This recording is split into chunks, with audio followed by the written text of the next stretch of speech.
to go through line by line and tell you what some of the common mistakes are that people make when they fill out the RPA. Okay, first of all, date prepared. That's the date you prepared. It's not the date it got signed. Okay, that's the date we're going to use whenever we fill out other forms like regarding contract dated.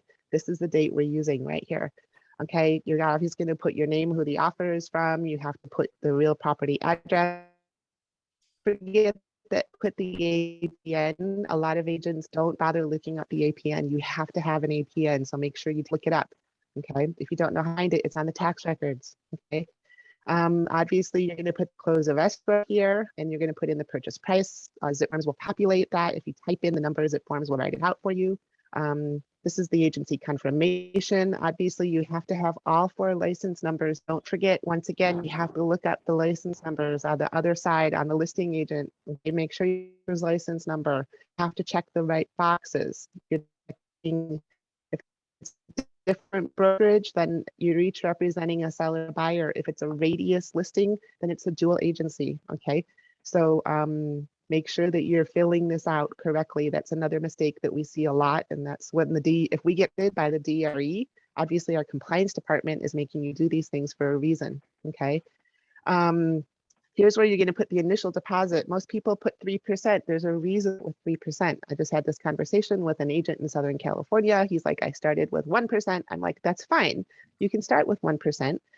You know, a listing agent may say that's a little low, and you know, we may want you to, if you're a listing agent, to increase your deposit at some point during the transaction. Okay, so you can start with a lower number. You don't have to start with 3%, but in my market, most people go directly to 3%. There's a reason for that, and we'll talk about that, okay, later on in the contract. I also want to point out right here that the buyer shall deliver the deposit or directly to the escrow holder. We do not handle any checks ever here at Radius. Okay, so you can't have an agent you can't have a client hand you a check and say, hey, go take it to the title company for me. You're technically not supposed to do that because we don't have a trust account. Brokerages are required to maintain a trust account. We don't do that. So in order for us to, we can't handle any money regarding any trust money. Okay, so all of the money that your buyer is giving as an initial deposit has to go to the title company directly, whether they pick it up, whether they drop it off, or whether you send a courier to their house to pick it up. The title company will send a courier, or whatever you need to do. They can take a check to a different branch of the title company if it's closer, you know, so don't ever handle a check, okay? Then the escrow company is going to give you a receipt for that deposit, and that receipt for deposit becomes part of your transaction file. You always want a receipt for a deposit, okay, just to prove that your buyer has paid that deposit. This is where you would write an increased deposit. If you do increase your deposit at some point, perhaps when you remove all your contingencies, okay, they're in a slower market, maybe you would put 1% as an initial deposit, and then you would go ahead and do all your inspections and remove all your contingencies. And at that point, once the deal is non-contingent, you may want to increase your money if you haven't put in 3%. You know, the listing agent may say, hey, I want 3% to be in the initial, in your escrow. And so this is where you would put your increased deposit. If you do that, you have to use a form that is called a receipt for increased deposit. Initial deposit, increased deposit. Here it is, CAR form RID, okay? If you're ever gonna increase a deposit, you have to use that receipt for increased deposit as part of your transaction. Don't forget that. If your buyer is buying all cash, no loan is needed, then you would go ahead, obviously, and check that box. But you need to have sufficient funds to close, and it says it is attached to this offer, or it shall be delivered within however many days after acceptance, okay? So you want to make sure if you are a cash buyer that your buyer is giving you, obviously, the proof that they can buy the property. Because if you're not giving a proof that you can buy the property and you're making a cash offer, that's a listing agent's going to be like, why would I believe you if you're not giving me proof, okay?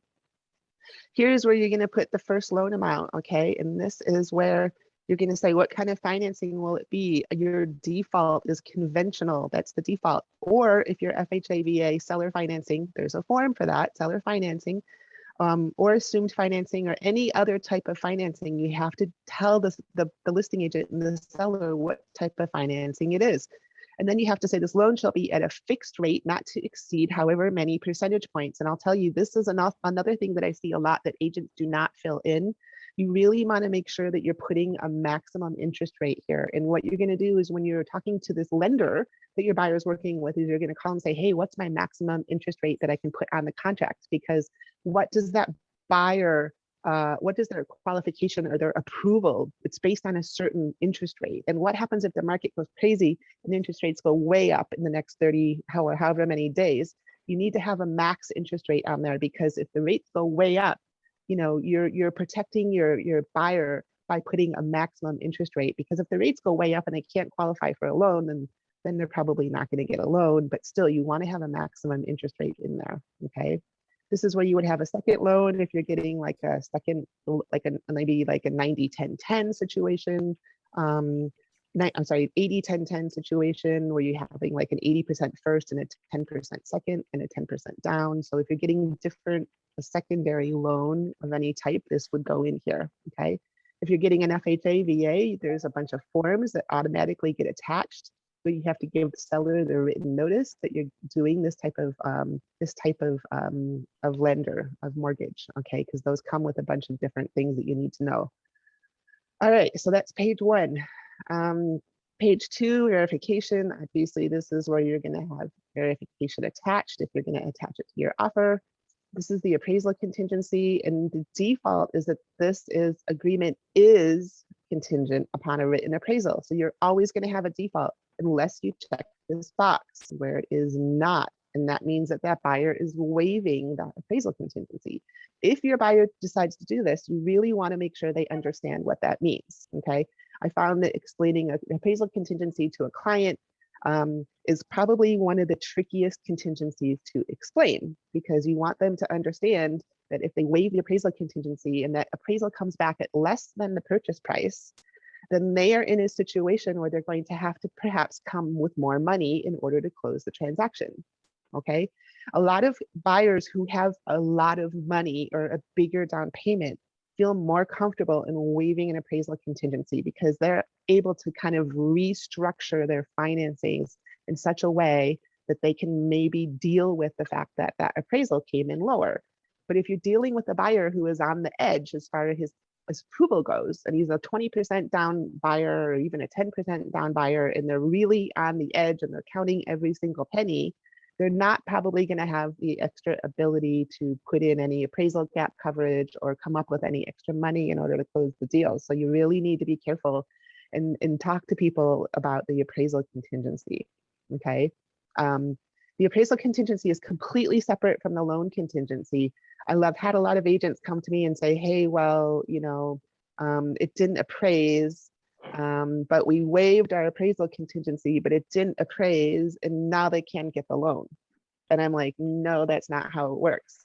Okay. Your appraisal contingency is totally separate from your loan contingency. And you can't tie the fact that you still have a loan contingency together with, you know, an appraisal that comes in low and then try to cancel on that. You can't do that. Okay. And so here is the loan paragraphs right here, where this basically says that your loan contingency is 21 days unless you decide to shorten it. Okay. And so just make sure that you're talking to your clients. The appraisal and the loan contingency timeframes are probably going to come from the lender. Okay, the lender is the only one that's going to know that, you know, the timeframes that they need to get these things done. Okay, this paragraph right here says that lender probably has limits on credits. And if you are negotiating any type of credits during your transaction, you definitely have to let the lender know. Okay, because first of all, they have to be disclosed, and you have to write it up in an addendum, and that addendum has to go to the lender if you have any type of credits. And sometimes lenders will have a max credit. Like most of the time, they may not allow more than a 3% credit to come back to the buyer. So each lender is going to have, you know, a different, I want to say, underwriting term that they're going to allow when it comes to credits. And some of them will make you specify what the credits are for. Most of the time we say non-recurring closing costs. And so what are non-recurring closing costs? Well, things that don't recur, right? Recurring closing costs are what? Property taxes and HOA fees. And so those usually can't be used as far as like getting paid off in escrow. So just be careful when you are going to try to negotiate credits. Make sure that you're definitely talking to the lender to find out what the maximum amount of credit could be in that situation. Okay. Except buyer stated financing, seller is relying on buyer's representation of the type of financing specified, including but not limited to all applicable cash amounts of down payment. Seller has agreed to specific closing date purchase price to sell and buyer in reliance of buyer's conventional financing.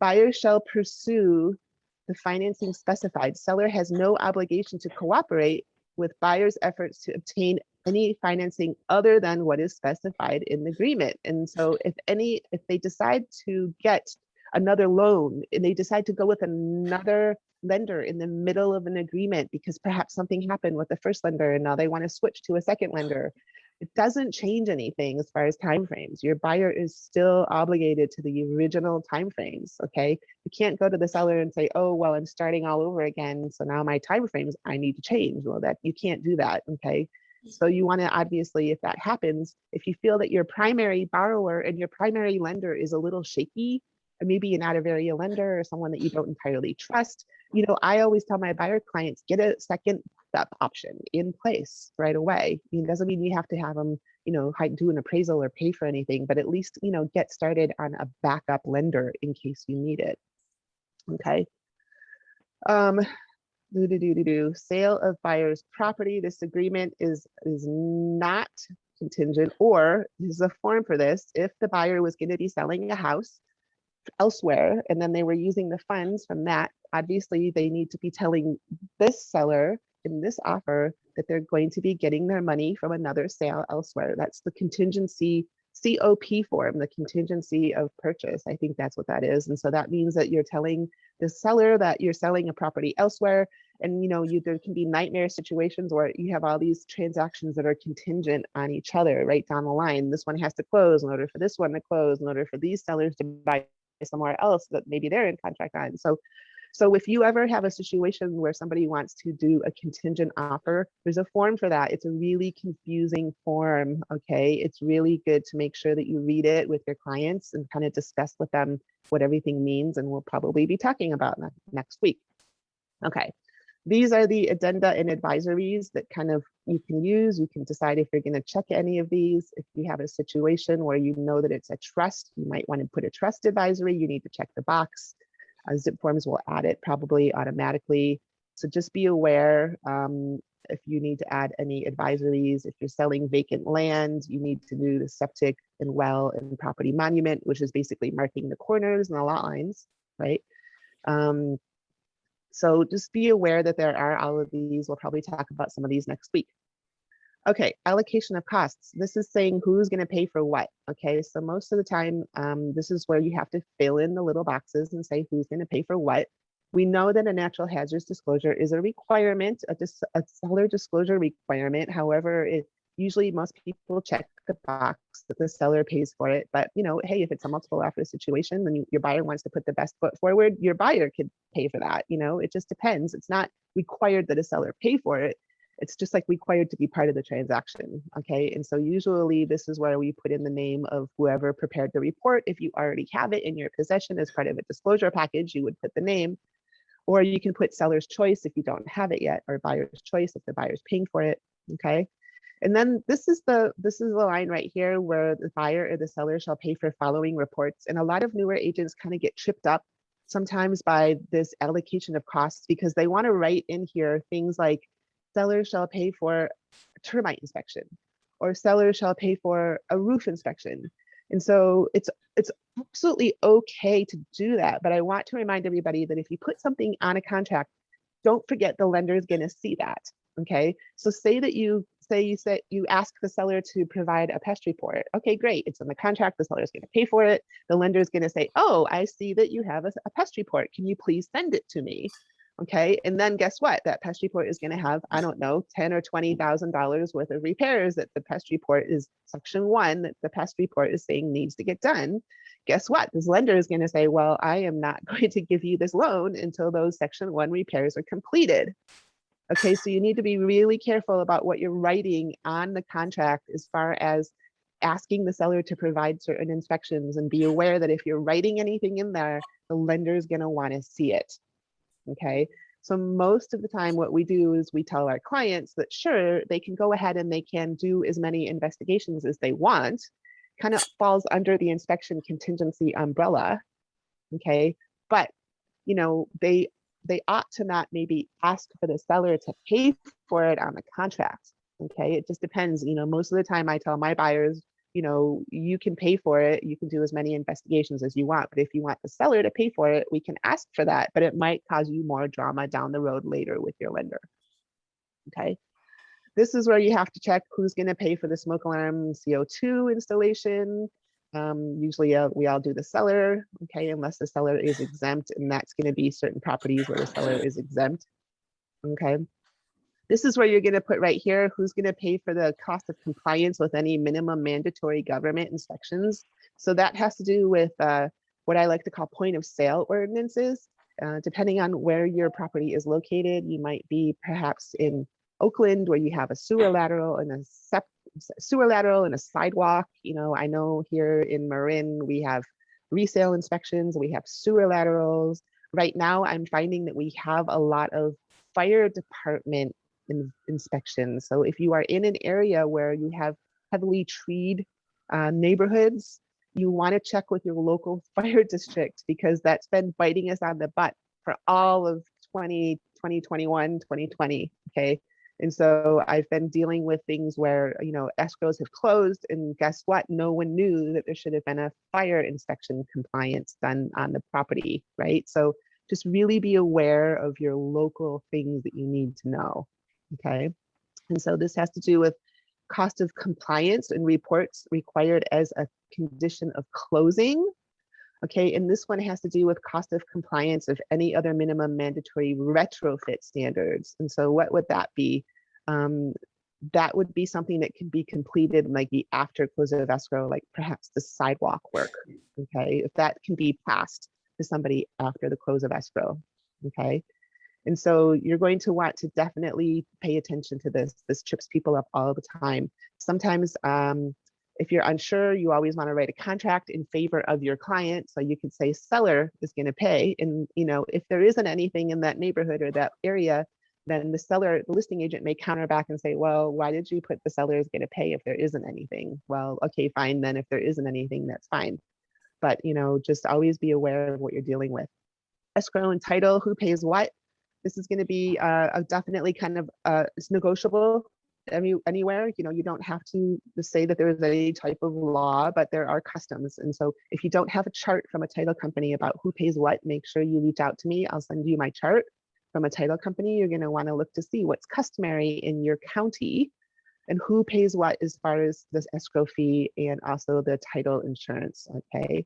And so there's always two policies of title insurance. If you're getting a loan, you have the owner's title, and then you're going to have the lender's title policy. Okay, the buyer always pays for their own lender policy.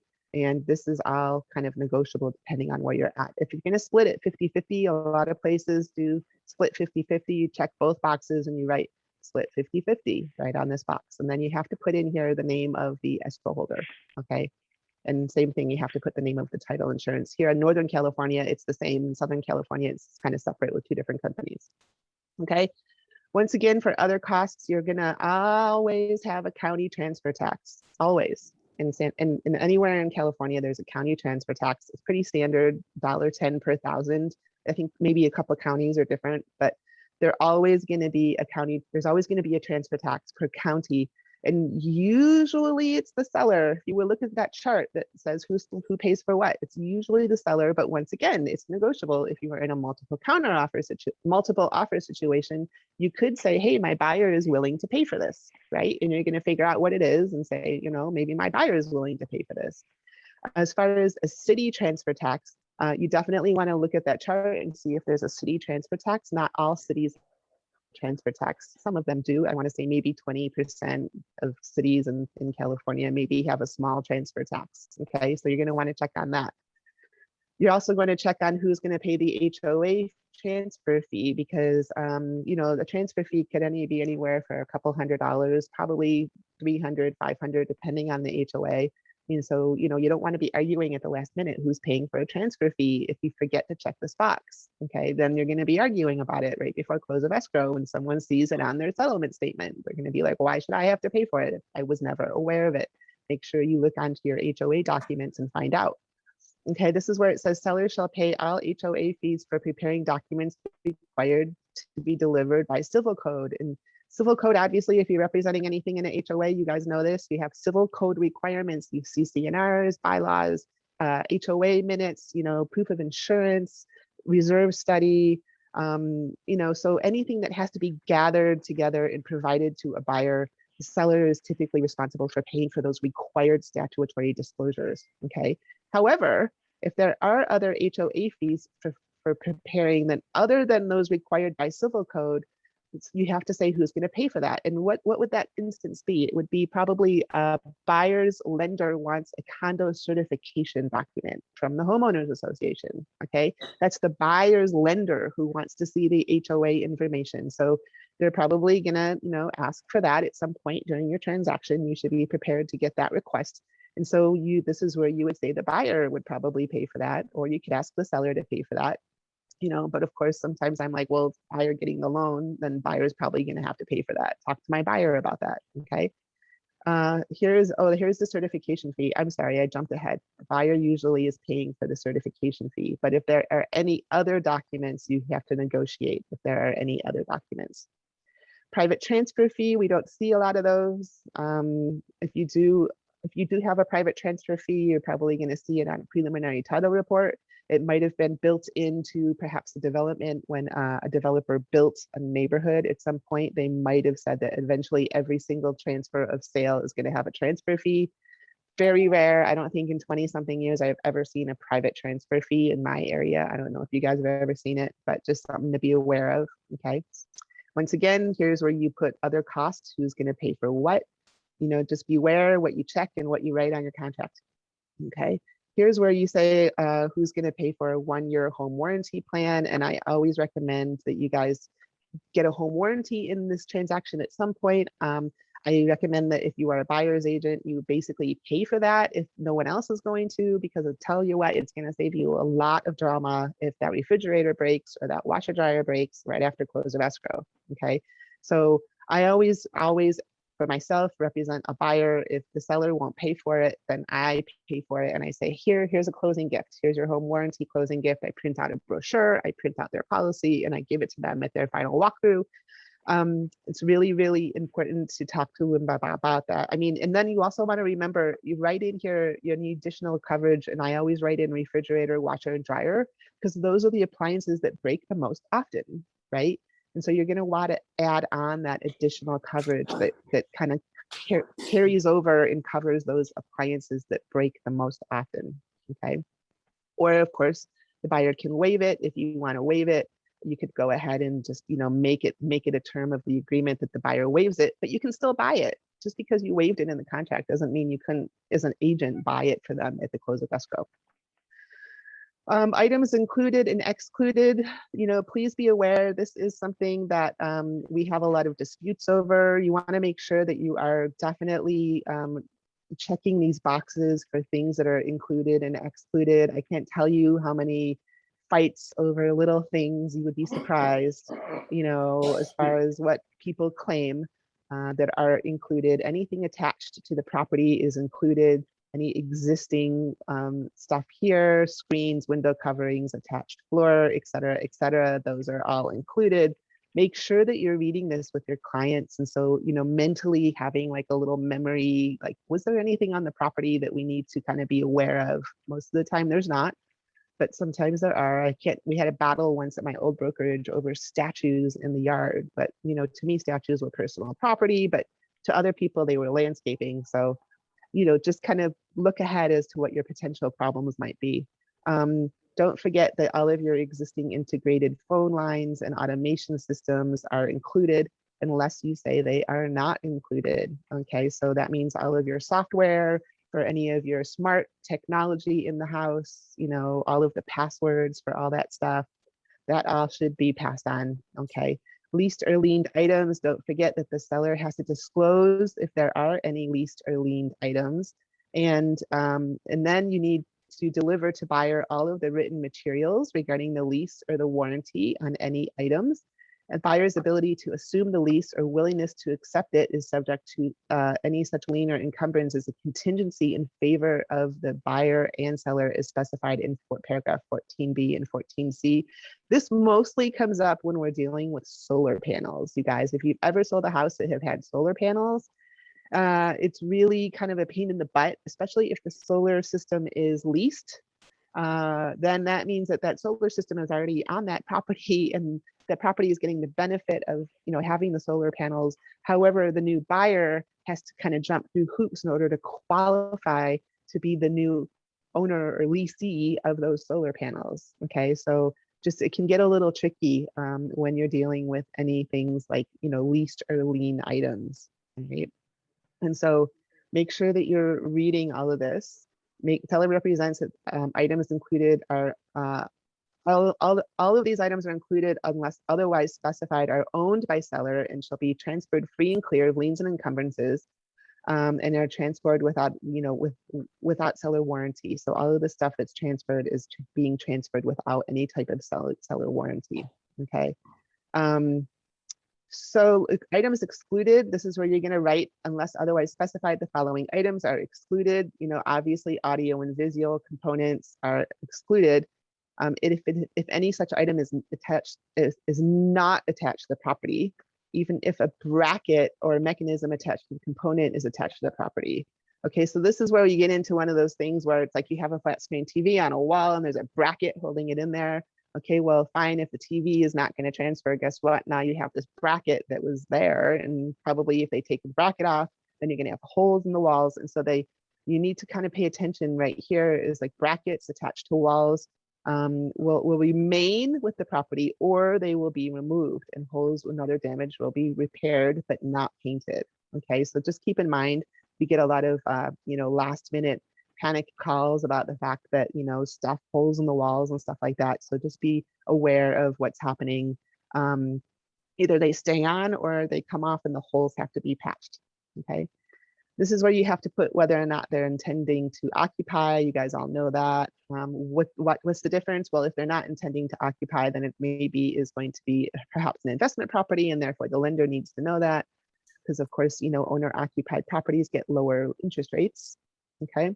This is where you're going to put when possession is delivered on the date of close of escrow, or you can say no later than however many calendar days after close of escrow. Okay, why would you do that if seller occupied or vacant property? Well, you could perhaps do seller remains in possession.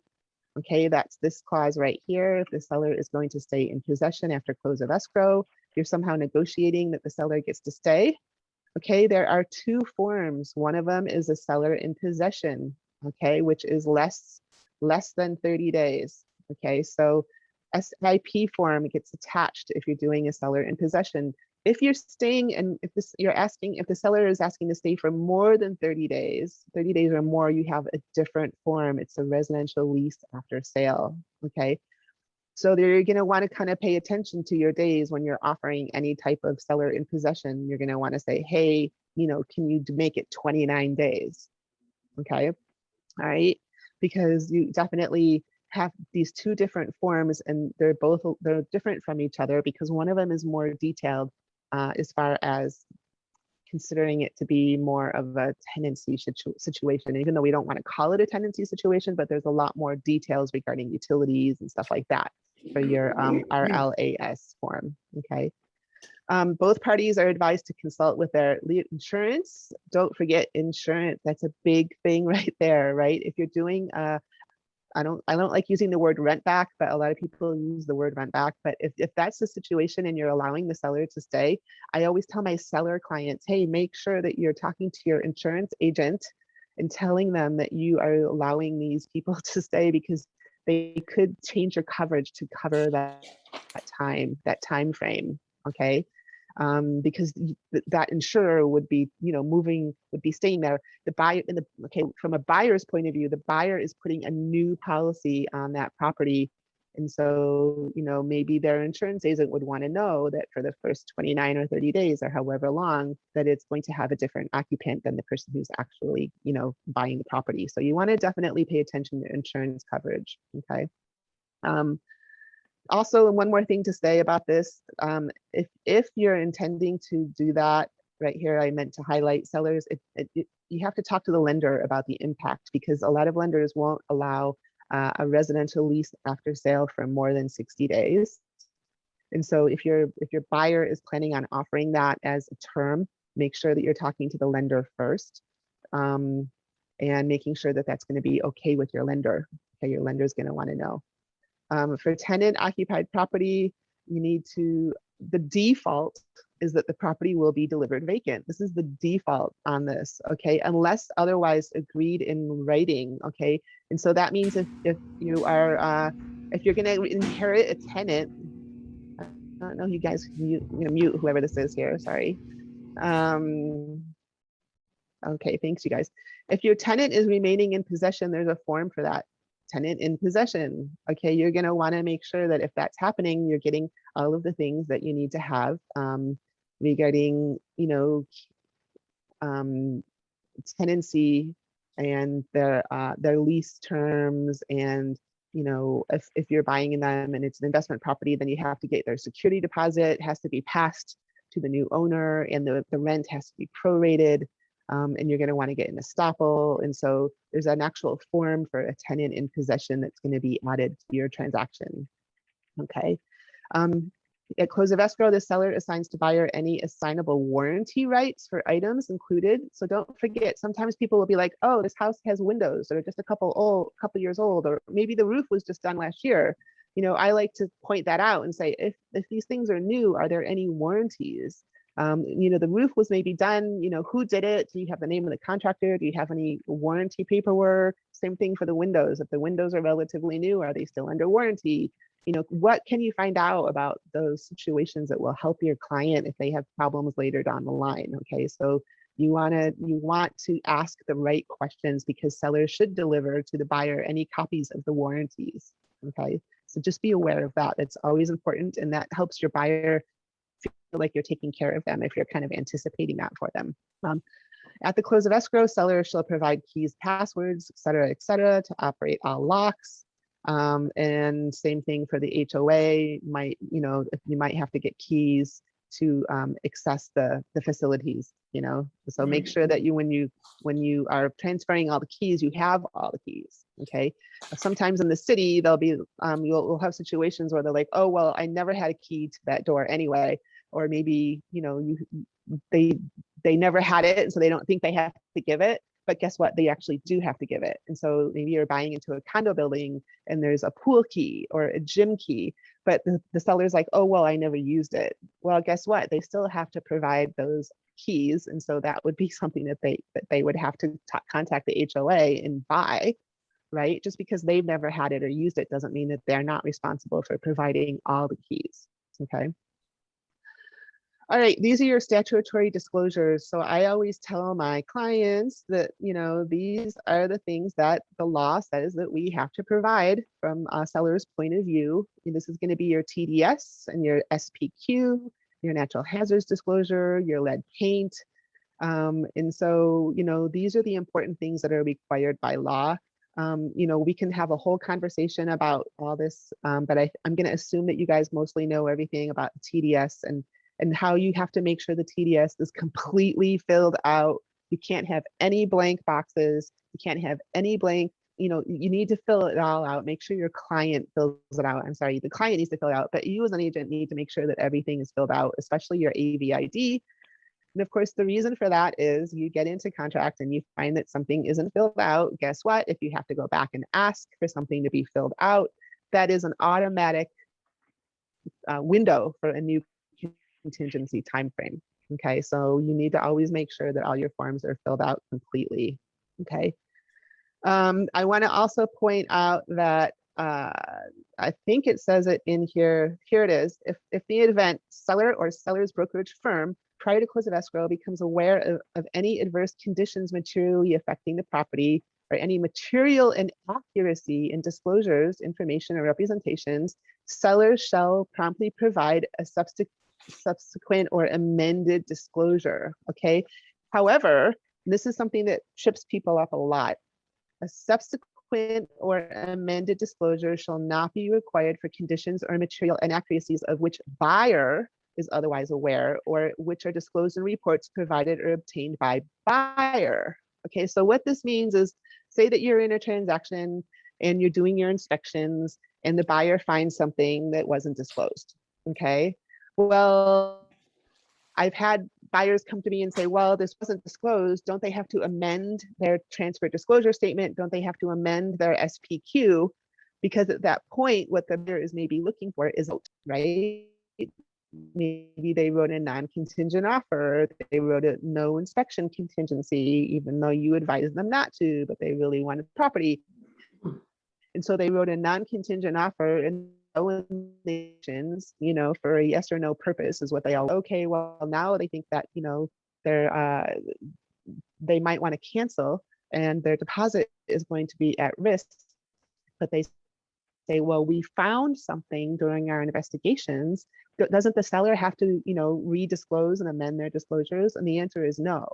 The seller only has to amend disclosures if it's something that the seller finds out during the transaction, not if the buyer finds out during the transaction. Okay, so that's something that comes up quite often. I wanted to point that out. This is where it says, if any disclosure is specified or is amended, then delivered to buyer, then the buyer shall have the right to cancel, which is exactly what some buyers want. They want to, if they've given up their inspection contingency, they want to be able to cancel without any penalty. That's why they want to, you know, force this, but they can't. So I always tell them to read their contract. Okay, natural hazards, environmental disclosures. You guys know what that is. I just want to really point out, just be careful, you know, once again, about what's happening with our state fire responsibility areas. You just don't skip over the fire part of it anymore. I think a lot of people used to do that because we didn't have any major requirements, but here in California, the fire is becoming a big deal. Okay.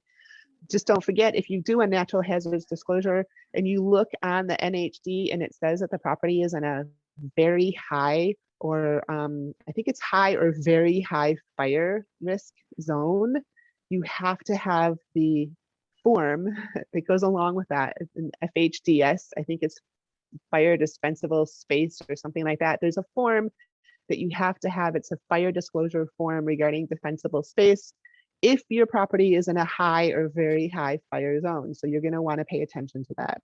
Okay. This has to do with withholding taxes, otherwise known as FRPTA, and that has to do with whether or not the seller is a foreign person.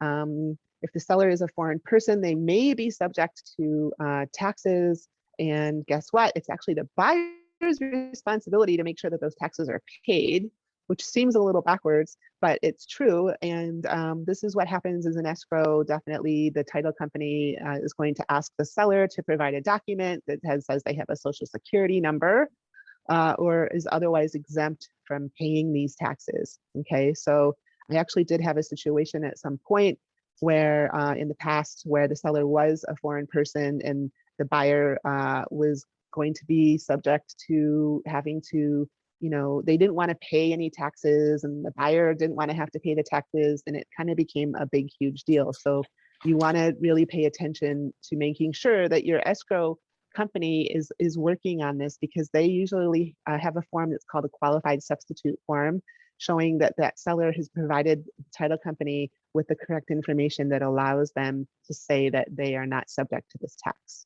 Okay. I could give you a lot more details about that. I'm not going to go into it right now. I could give you a whole legal tip about it. If you guys want more information, reach out to me. Okay. Megan's Law database. The one thing I'm going to say about this, don't be the agent that looks this up. It's the buyer's responsibility to look this up. Okay. That's what I'm going to say about that. Regarding this gas and hazardous liquid transmission pipelines, just be aware that once again, the buyer can look this up if the buyer so chooses to look this up. Going into condominium, this is where it says that the seller has to disclose if the property is a condo or located in a planned development or common interest subdivision. Most of the time you guys are aware of that, but in some cases, maybe there's a house in a subdivision, they don't know there's an HOA. And so the seller definitely needs to provide that. And if it is, then they have to give you the HOA documents, okay? I think I did a class about this, what was it, 3 weeks ago, about buying in a condo community. And don't forget, there are definitely things that you are required, but there are forms in the CAR. There's a CHOAIR and an HOARS for required statutory, and an HOA something else. I forgot what it is, but there are 3 HOA forms that you can use to get all this information. Okay, so just be aware that if you are buying in anything that has an HOA, the seller is required to give you all this stuff. Okay. Here's where it says the condition of property shall be delivered. Let's see, first of all, the part that I like is boilerplate. Everybody always says, hey, can I write as is? And I'm like, well, the contract already is as is in California, okay?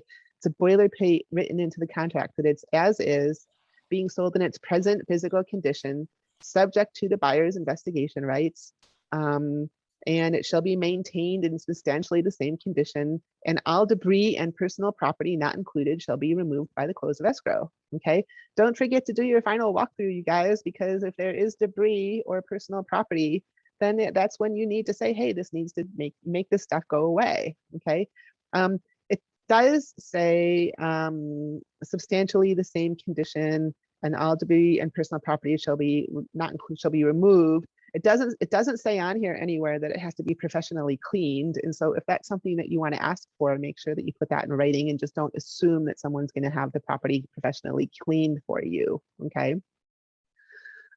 This is where it says seller has to disclose all material facts. Buyer has the right to conduct investigations. Buyer is strongly advised to conduct investigations, et cetera, et cetera. So you guys can read all of that. Okay, I'm not going to go through this. This is a paragraph that I like to talk to my buyers, and I'm like, hey, you guys, read paragraph 12.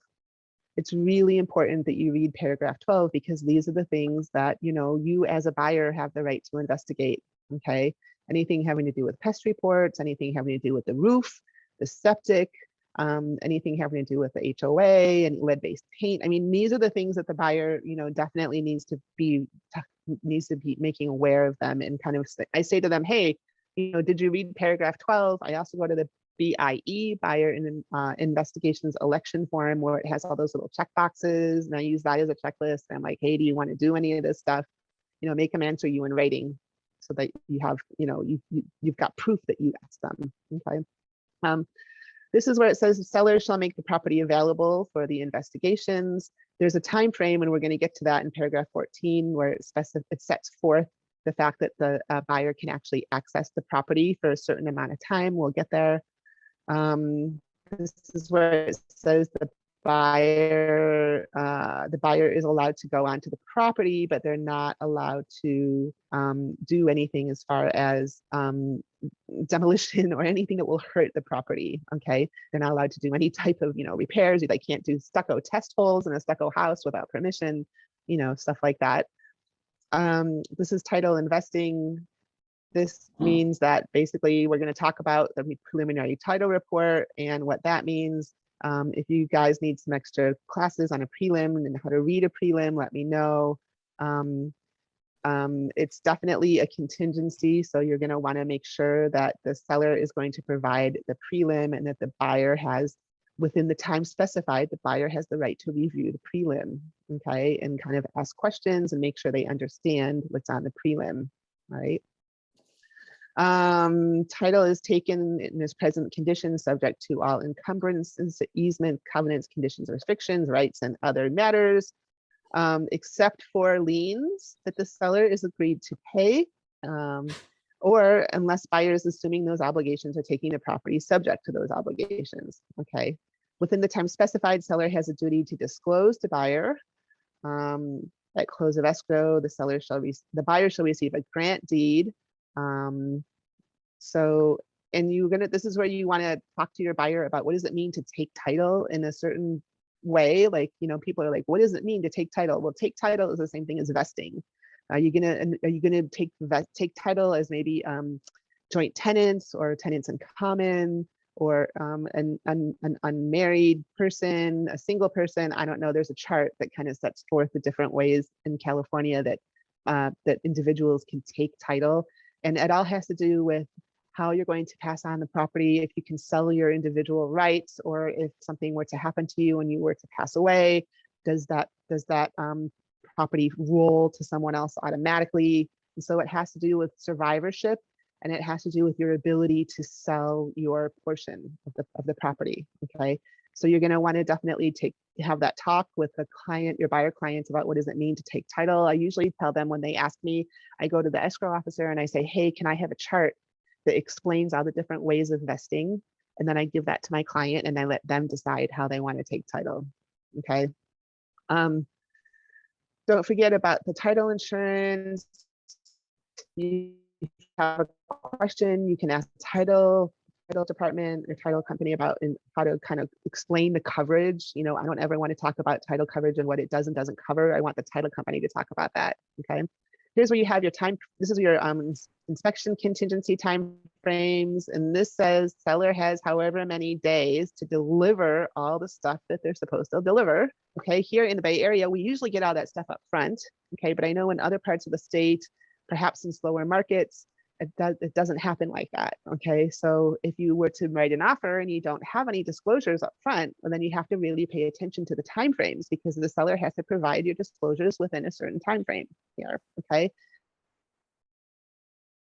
Obviously, 7 days is the boilerplate, but you can write, 5 days, 3 days, whatever.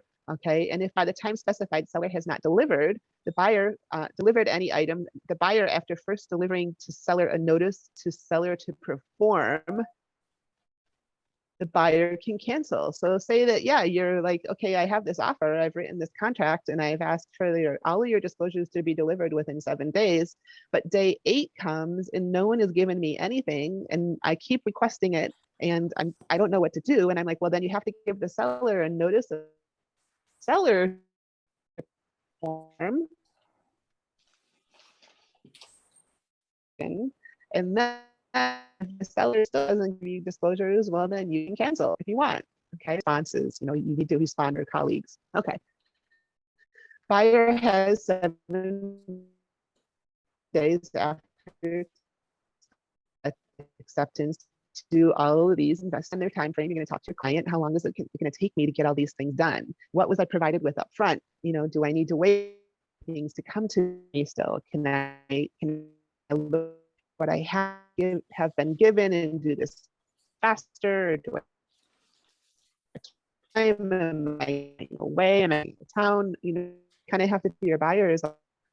They think they need to get out. So wanted that if you get a pest inspection or a home roof inspection, that some of those vendors are very booked, and you might want to reach out to some of these vendors in advance and try to see if you can perhaps schedule an inspection, pencil it in on a vendor's schedule. And especially in a multiple offer situation, it's always good to say, hey, I want to keep my inspection contingency, but we only want it to be 3 contingencies. Okay, what you do when you have a contingency. And so here's the thing, if the buyer fails to meet a contingency, the seller has to give them a notice of buyer to perform.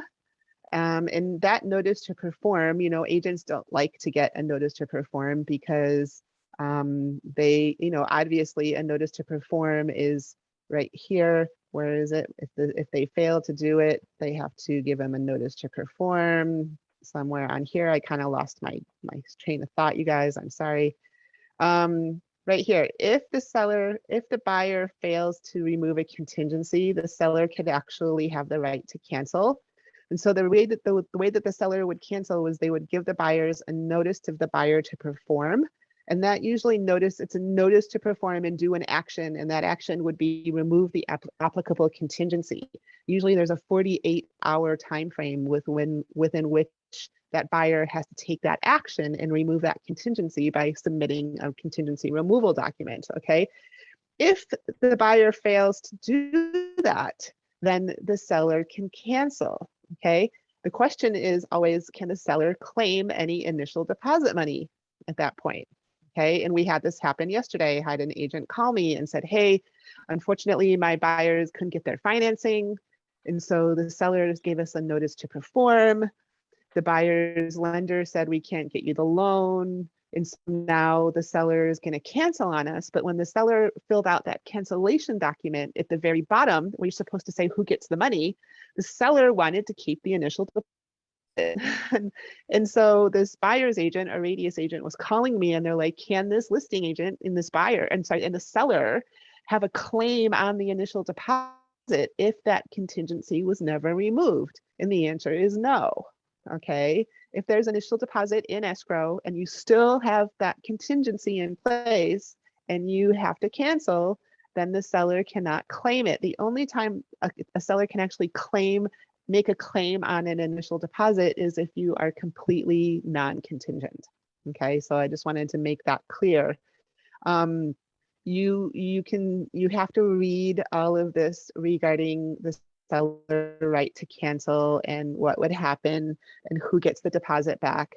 But it's really important to know that, make sure the buyer understands that when they remove their contingencies, they really need to understand what they're doing, because once they're completely non-contingent, then their business is at risk if they default.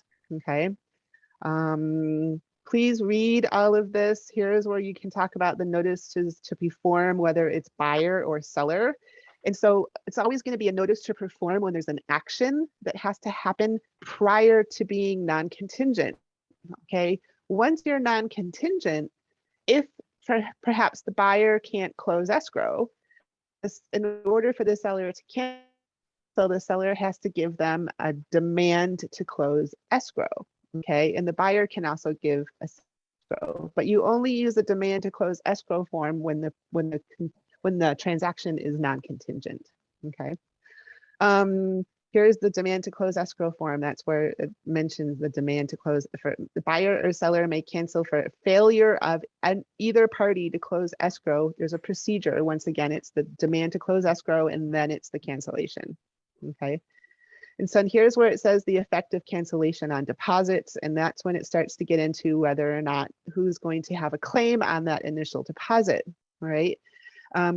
Keep in mind, you want to read this, and it says, release of funds are only going to be released out of escrow if both of the parties' instructions match. So if the buyer and the seller each have a claim on that initial deposit and their instructions don't match, then that initial deposit is going to sit there in escrow until they come to an agreement, whether it's going to be through negotiating or whether it's going to be through mediation or arbitration or small claims court, or however it's going to happen.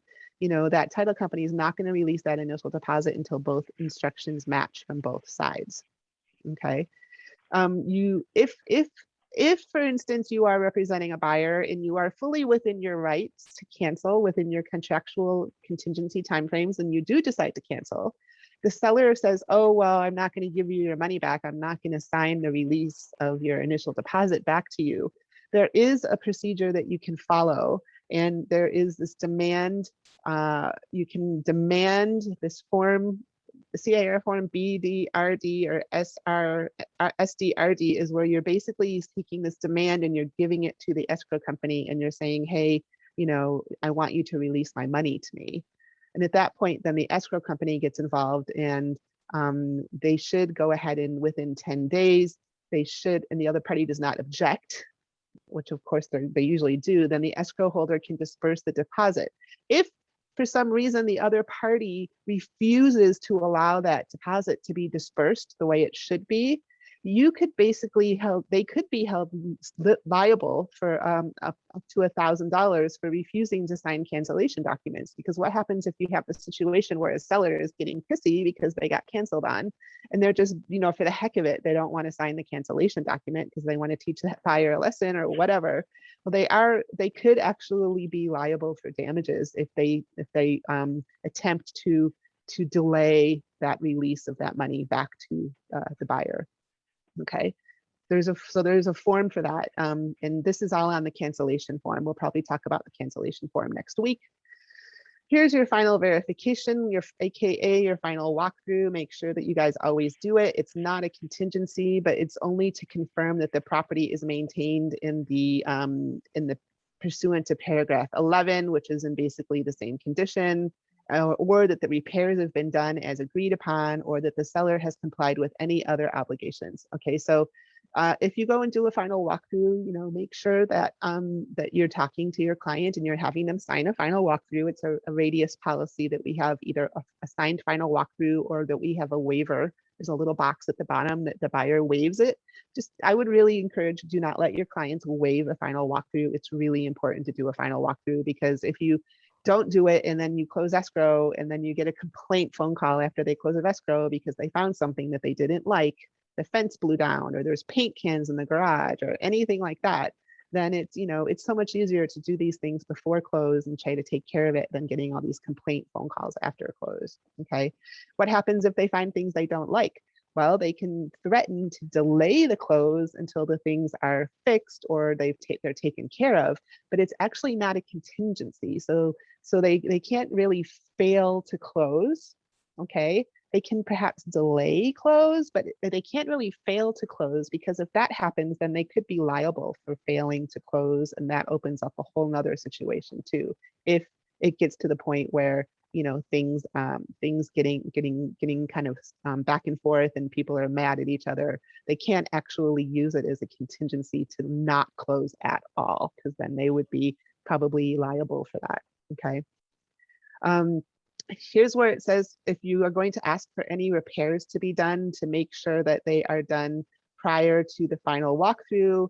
And you're going to be, repairs should be performed in a good, skillful manner with materials of quality and appearance. It is understood that the exact restoration or appearance may not be possible, but this is what I like. Make sure that the seller gives you invoices and paid receipts for any of the repairs that are done, and prepare a written statement indicating the repairs performed by the seller and the date of such repairs. You know, they should be done by this time by a licensed person. Okay. Provide copies of invoices and paid receipts and statements prior to the final walkthrough. Okay, so this is one of the things that I see a lot when people negotiate, like buyers, agents want to negotiate for something to be fixed. If it, depending on the situation, you really want to be clear on who's doing it and making sure that you're putting in your request for repair that it's going to be done by a licensed service provider by a certain day, and then the seller will provide receipts and invoices showing that it's been done. Okay. This is where it says everything is going to be prorated. You guys know that at the close of escrow. I just want to make sure that, you know, one of the things you're reminding your buyer clients when you're doing this is that, you know, you're going to have prorated property taxes. And in some cases, if it's a condo, you're going to have prorated HOA fees. In some cases, if it's an investment property, you're going to have prorated rents. And so, you know, you might want to definitely talk to the buyer and make sure that you are reviewing any type of estimated settlement statement before they sign it, just to make sure that all the prorations are correct. Okay. And then property obviously will be reassessed upon change of ownership. And then I remind them to look for the supplemental tax bill, because a lot of first-time buyers, they get freaked out when they get that supplemental tax bill. They don't know what that is. Sometimes they're going to get 2 tax bills the very first time, because that first supplemental tax bill is the time that's catching them up, right? And so the easiest way for me to explain that is to say that you might close escrow today, and then that paperwork goes to the assessor's office and it sits in the assessor's office inbox, and the assessor doesn't update their records until they actually send out all the tax bills. And at that point, the assessor is like, oh, well, this property changed hands like 2 months ago. And during that 2-month time frame, you know, we forgot to kind of bring them up to their new tax basis. And so that's what that supplemental bill comes from. It comes from that gap between when you closed escrow and when, you know, the new tax bill might and when they finally realize that that property has changed hands and that there's going to be a new assessment on that property. Okay. I always prepare my buyers to kind of receive that bill so that they don't get freaked out. Okay. Compensation. This basically says that you can't mess with the compensation to the brokers without, you know, without our knowledge. And that it has to be in the agreement. Okay. And if there's any difference in compensation, it needs to be written in writing. Okay. Here's just a CYA about our scope of duty as to how the broker is not deciding on the price, and we don't guarantee the condition of the property, et cetera, et cetera. You can read all of this, you guys. We don't know obviously boundary lines or location, etc. You know, all of this stuff. We don't verify square footage. So I like that this is in here because it does kind of limit our liability a little bit as agents. Let's see, RCSD, this has to do with whether or not one of the parties is going to be signing in a representative capacity. And what that is basically say that the property is being sold by a trust. Well, a trust is an entity. A trust is not a person. However, there's a person probably who has the right to sign on behalf of that trust. And so that person is has that representative capacity to represent the entity. Okay, so the entity could be a trust or an LLC or a corporation. And so you have to take that entity and you have to tie it to a live person, which is why we need the RCSD form, because that sets forth that connects that entity to the signer, okay, and gives them that right to do it. And then, of course, if you do have an entity that's going to be signing or selling, like perhaps you have an LLC, a seller who is selling and they're selling out of an LLC, your title company is probably going to want to see the authority. So you're probably going to have to get the documents that govern that corporation, and where it says that that person has the authority to actually sign on behalf of that entity. Okay, so not only do you need the RCSD form for the purchase, you also have to remember that you're going to need to get that paperwork from your client that they actually have the authority to do that, because the title company is going to want to see it. Okay. This is where it says that the escrow instructions have to be joint and they have to be matching regarding all of the terms.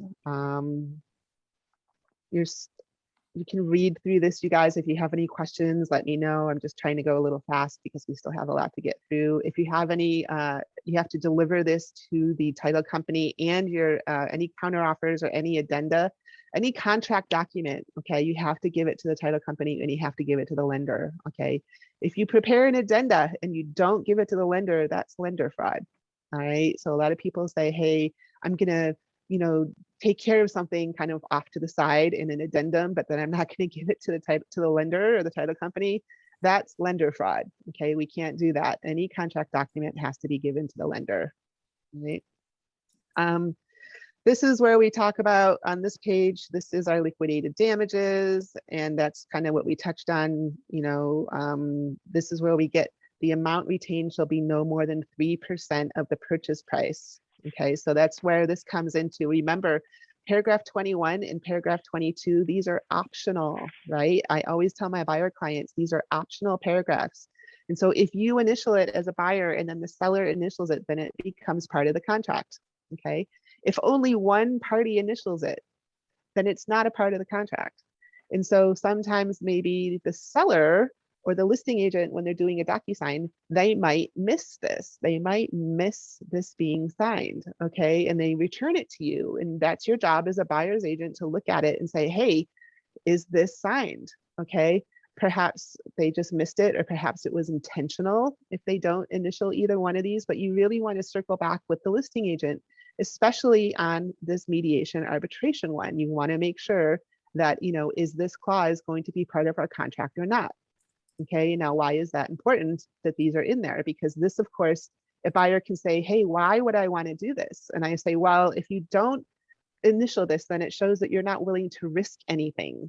Okay, your offer isn't as strong. You don't have any bite or teeth, I would say, in your offer because you're not willing to risk your deposit money. And so if I were a listing agent and I were getting a contract that didn't have this initialed, then I would have to talk to my client and be like, well, they're not willing to risk a deposit. Do you want to counter them and put that in, making sure that they're willing to risk their deposit? Okay, so that's why we need to always be paying attention as to whether or not these are actually initialed. And just because this is initialed and the initial deposit goes into escrow, and if the buyer defaults, it doesn't really mean that that seller automatically gets that money back directly to the seller, because there's a lot of other things that you have to consider when it becomes a default situation, okay? And so if you ever get into a default situation, whether you're representing a buyer or a seller, you have to remember the very first thing that you do is you advise your clients to talk to a qualified California real estate attorney, okay? Because now they are in a situation that requires legal advice, which we can't give. And so you are in a default situation. You say, talk to an attorney. You don't claim any blame. You don't put any blame on either side. That's not our job to say, well, it's their fault or it's our fault or whatever. You definitely want to, talk to an attorney and see. I mean, sometimes, yes, perhaps the buyer is willing and they realize they're at blame and they just get cold feet at the last minute and they cancel and they would rather lose their 3% deposit or whatever versus buying the property. And so sometimes they're willing to give up that money and sign it over to the seller. Okay, but a lot of times when these default situations come to the point where perhaps it wasn't really the buyer's fault, the lender told them to release a contingency and then they did, and then later the lender was like, oops, we can't give you the loan. Okay, so that's actually happening in Radius right now with one of our agents, so it's not really the buyer's fault that they, can't complete the purchase. It's the lender who told them to go ahead and release the contingency. And so now there's this back and forth happening because the sellers, of course, feel that they have a right to claim that deposit. And of course, the buyers, they realize that they released a contingency and now it's kind of like the lender's fault. And so right now we're dealing with that. And so keep this in mind. Anything that happens when you have a dispute, anything, if you initialed both of these clauses, then if you are disputing your initial deposit money, you have to kind of follow this procedure. And this says that first you're going to try to mediate, and the mediation may result in a resolution. Okay. However, if it doesn't, you're going to go to binding arbitration. And this basically says that there's going to be an arbitrator and it's going to listen to both sides of the situation. And then the arbitrator is going to decide how to resolve the problem. However, there's a couple of exclusions about mediation and arbitration that I want to point out right here, because the only time that this applies is if it's more than $10,000. Okay. If it's $10,000 or less that you're disputing, it falls under the jurisdiction of small claims court right here. Okay. And so you can resolve, you don't have to do the mediation. You don't have to do the arbitration if you can go ahead and you can try to resolve it in small claims court. All right. So a lot of people aren't aware of that. It depends on how much is actually in your deposit money that you're disputing. Okay. CAR has a really good legal handout that I like to give my buyers about mediation, arbitration, and liquidated damages. And so I always give that to my buyers whenever we start talking about writing offers, because I'm like, hey, I really want you to understand this. I'm going to give you these handouts so that you can read them. All right. And so this is kind of a good thing to make sure that you guys know how to explain to people. If you want me to send you the handouts, ping me either in Slack or I think they're loaded into my Monday morning meeting folders. I think I loaded them already, but I'll check. Okay, in the effort of going a little fast, I'm going to kind of just go quick, highlighting service providers. We don't guarantee any service providers. Buyer and seller should select any service providers. That's why we give them more than one choice. We usually give them 3 choices. Okay, this is where it says we're going to put the property into the MLS unless, and we've otherwise discussed it. Perhaps that listing says no. So you're going to want to take care of that. If anybody is representing by attorney, obviously the loser pays the winner's fees and costs. And so we try to not get attorneys involved. This is something that comes up a lot. Can a buyer assign a contract to someone else? Okay. And so a buyer perhaps wants to add another buyer, or perhaps they want to assign it into their corporation or their LLC. And so buyers shall not assign all or any part of the buyer's interest without first having obtained the separate consent of seller.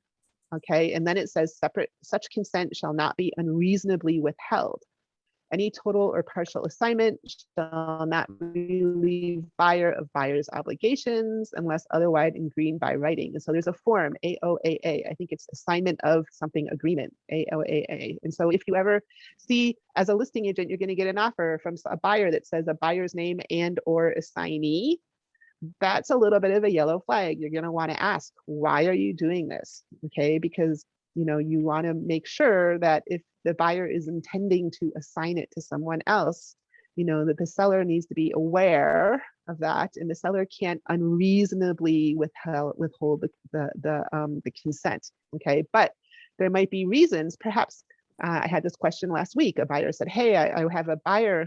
I have a buyer who's in contract, and they know that they got a really good deal, and now they're trying to sell that contract to someone else and make a quick 20 or 30,000 off this contract. And can they do that?" And I'm like, well, they have to be able to have the seller's permission to do that. And so, is the seller going to be happy that there's going to be an assignee coming on and getting more money? And the seller's not getting the money? No, the seller's not going to be happy about that, right? So anytime you see a situation where you have an and or assignee, you need to be asking more questions about that. Okay. Time is of the essence, you guys. We all know that. Make sure that you're paying attention as far as timing goes. Everything needs to be in writing. It can't be oral. That's why we're always saying put everything in writing. I just want to point out one thing about days. Days means calendar days. However, after acceptance, the last day performance of any act required by this agreement, including the close of escrow, shall not include Saturday, Sunday, or legal holidays. And so this is something that people forget all the time when they use the CAR contracts. If you have an action, like a removal of a contingency or a close of escrow, and it falls on a Saturday or a Sunday or a holiday, it automatically falls to the next business day.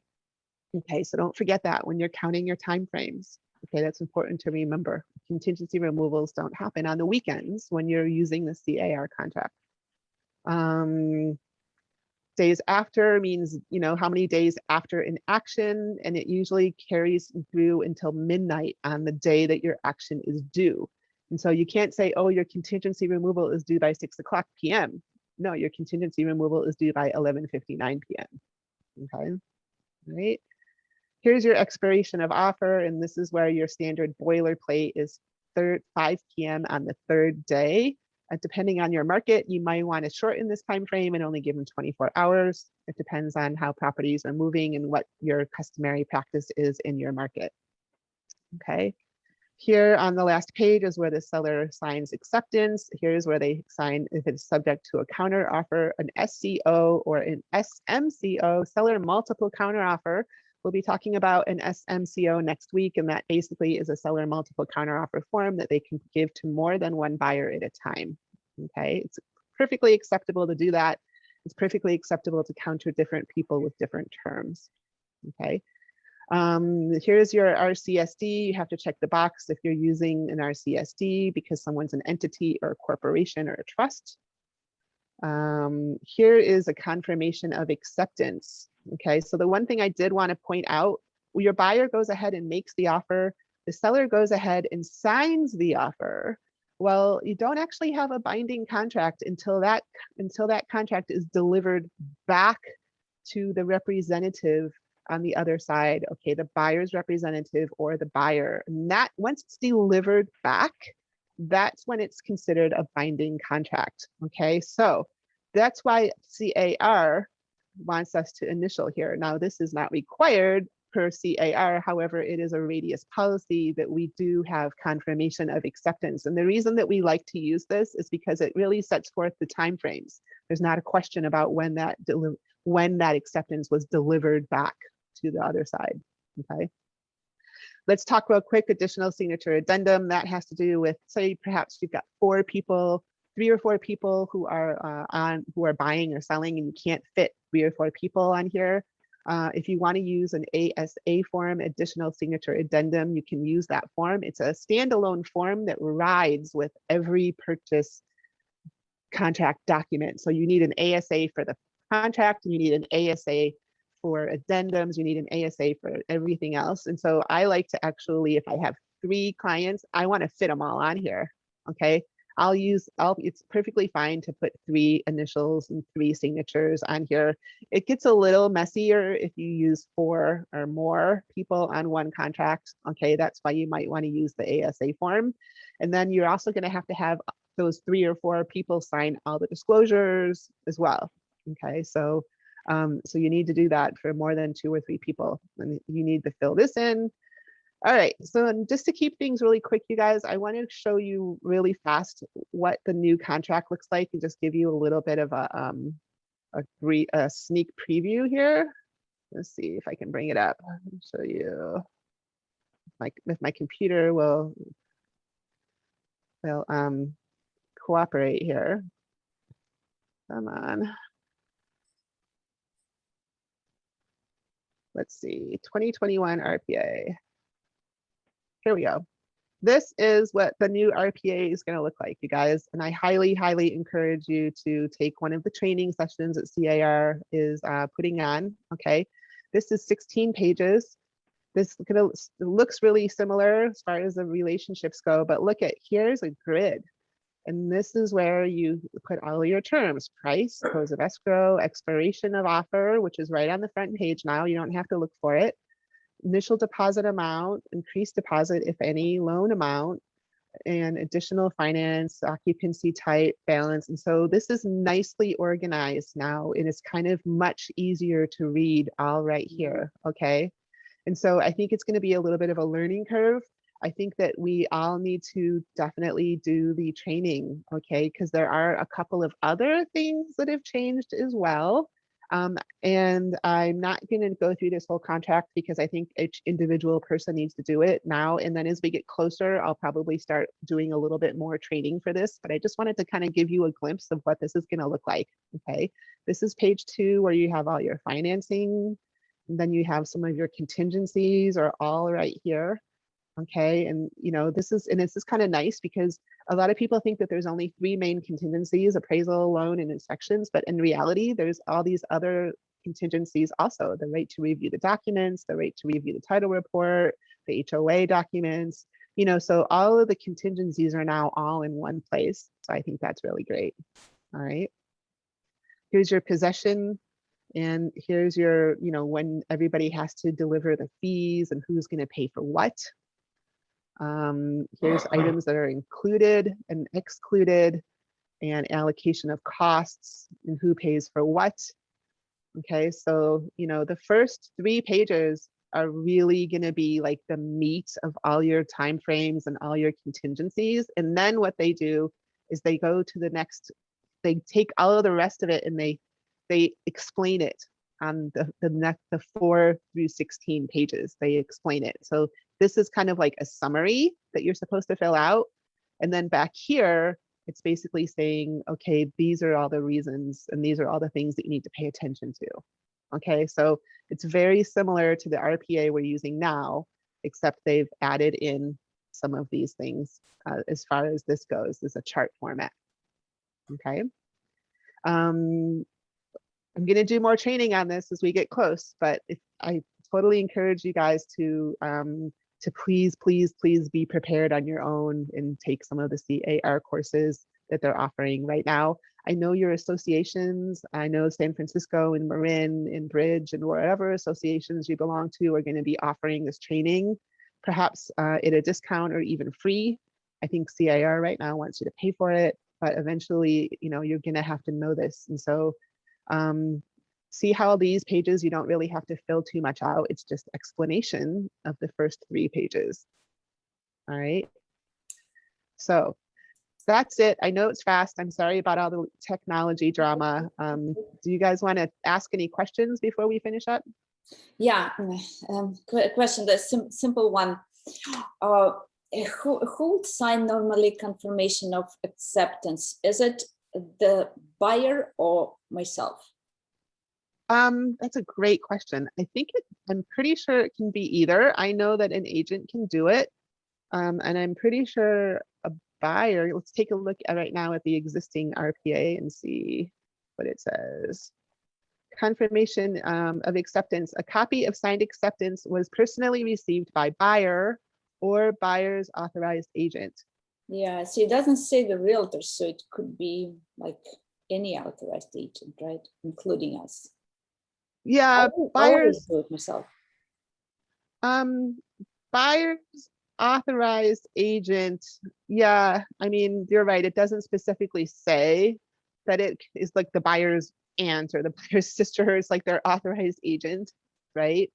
And so, Right. you know, What I do, like on the top where it says something should be delivered to the buyer, or and at all I put Tatiana Mironova, and then kind of in my mind it gives me the right to initial that one. Rebecca, yeah, if go I ahead, may, Jiro. if I may, if you scroll up to the first page, or I believe it's the first page, right underneath the parties to the transaction and dollar amount and so forth, you actually acknowledge who the agents are. In other words, that's where you establish right there, item 2, agency. So it would be whoever is written in here. So it would be the buyer or whoever is written here. This is where you establish that, Tatiana. Yeah, that I understand this part, but see, it says differently there. It doesn't say buyer's agent. It says buyer's authorized agent, which makes me think it could be like power of attorney or whoever, right? Including us. My understanding is it's specific to this contract and this document, and the agents anywhere referred to moving forward in this transaction is how it's defined in item number 2. Oh, okay, thank you. It's also the reason why, after years of trying to persuade agents to use it and agents weren't using it, years ago when I was part of the forms committee, we agreed if Rebecca scrolls up even further, the agency relationship disclosure is now actually part of it. So you cannot not include it in a transaction. And I loved that that CAR decided to do that, because I would get offer after offer from different buyers agents where there was no agent. And so it's actually twofold. It's here, it's also in the agency disclosure statement that's attached to the RPA. Thank you. And another quick question on representative capacity disclosure. And I do it all the time because when I represent investors, it's normally LLC. And there are like 3 sections, right? And at the time of this agreement, at the time of the assignment, and something else. So I always do only first section, and it's always signed by my buyer. So the sellers do not have to sign it at all, because there's no place for seller to sign. Or they do. Actually, I think they do. Let's look it up. RCSD, since we're talking about it. Yeah. I was always RC. wondering. So this is for a seller rep. And so you have to keep in mind there's an RCSD-B for buyer, and there's an RCSD. Yeah, I was asking for the buyer. Oh, you want a buyer rep? Yeah. Oh, there's another. Let's do a buyer. There's one. All right.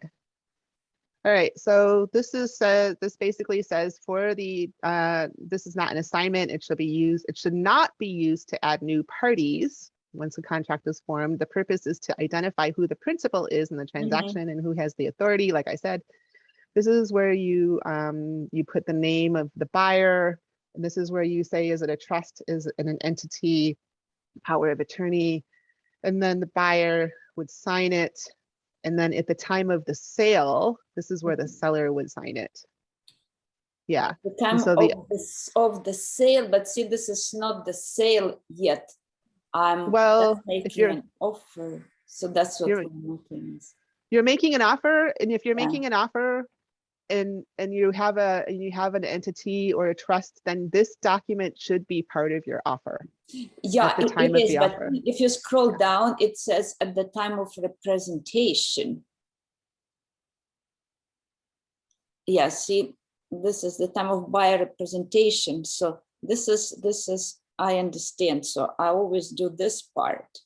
Oh, okay. Well, easy, if you right? are this is what I think this is say that you're an agent and you're trying to get your buyer client to sign a buyer representation agreement, then that's when you're using this, when you're asking your client to sign that buyer representation agreement prior to making an offer. You're basically saying, hey, Mr. Buyer, please work with me.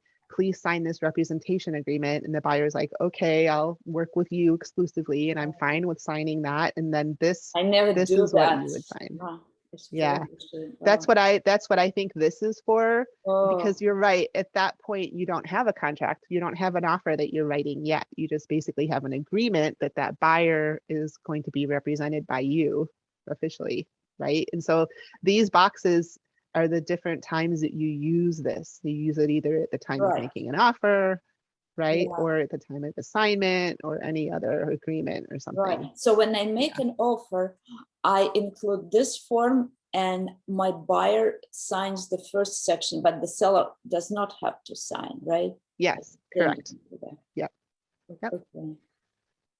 Okay, you guys, this has kind of been long. Does anybody have any questions? Let me look. Do I have a chat box? I know I lost some people due to all my technology. I don't think I have any questions in my chat box. Sorry about that.